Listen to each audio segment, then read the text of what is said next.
مرحبا وتحياتي للجميع. في هذا الفيديو سنعمل على نموذج تصحيح فرض محروس رقم 2 في الدورة الأولى.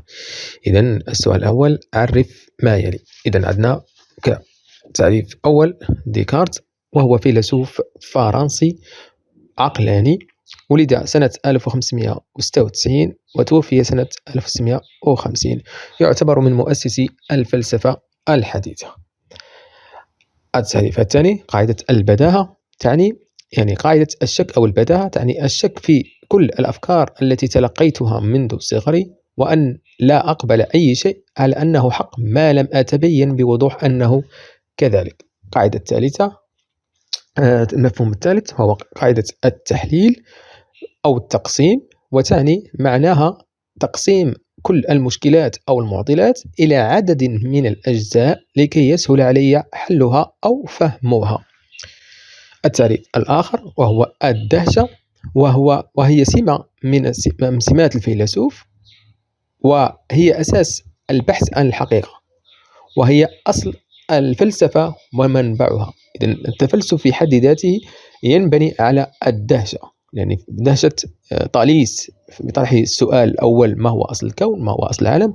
إذن كناتج عن دهشة فلسفية، يعني في حد ذاتها يعني سمات البحث عن الحقيقة.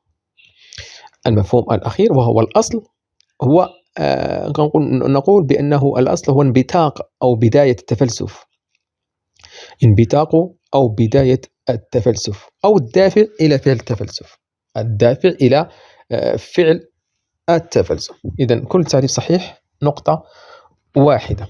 إذا ننتقل كذلك إلى السؤال الثاني، وهو سيل باسم، يعني أبو الفلسفة الحديثة، وهو ديكارت. إذا ديكارت هو أبو الفلسفة الحديثة.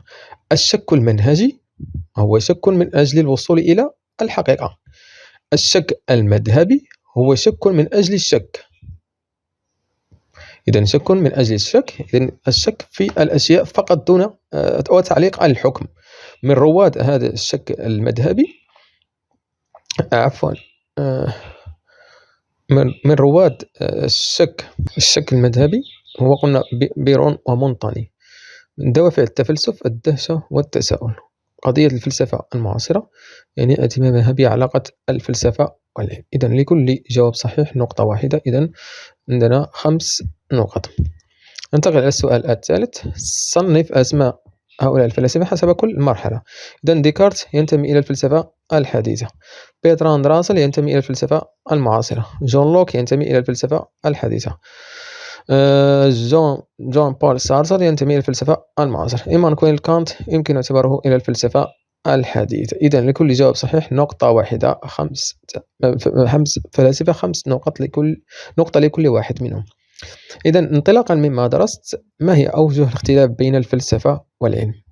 أوجه الاختلاف ما بين الفلسفة والعلم. إذن قلنا بأن الفلسفة لم تعد أم العلوم كما كانت فعليه في البداية، لأن الفلسفة يعني تدرس الأشياء أو المعايير، ما ينبغي أن يكون، وليس دراسة ما هو كائن الذي يدرسها العلم.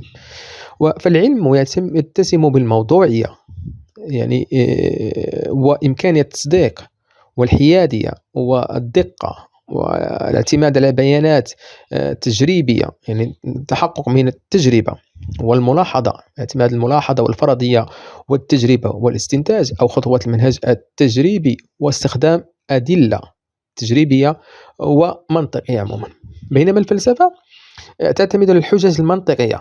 إذا تستخدم المنطق أساسا، وكذلك القياس العقلي والمفاهيم المجردة. وبالتالي يمكن الفلسفة أن تهتم بكل القضايا بكل المجالات بما فيها العلم، لأن دراسة الفلسفة للعلم تسمى بمبحث أو نظرية المعرفة، الإبستيمولوجيا أو الدراسة النقدية للعلوم. إذن الفلسفة تعتمد على المفهوم والنقد. إذن إبداع المفاهيم، كما يقول جيل دروز أن الفلسفة هي إبداع للمفاهيم، وكذلك تعتمد على النقد وعدم تقبل أي شيء. إذن هناك يعني سمات وأوجه اختلاف متعدد ما بين الفلسفة والعلم. إذن كان هذا بشكل موجز تصحيح لنموذج الفرد رقم 2. شكرا لكم ومع السلامة.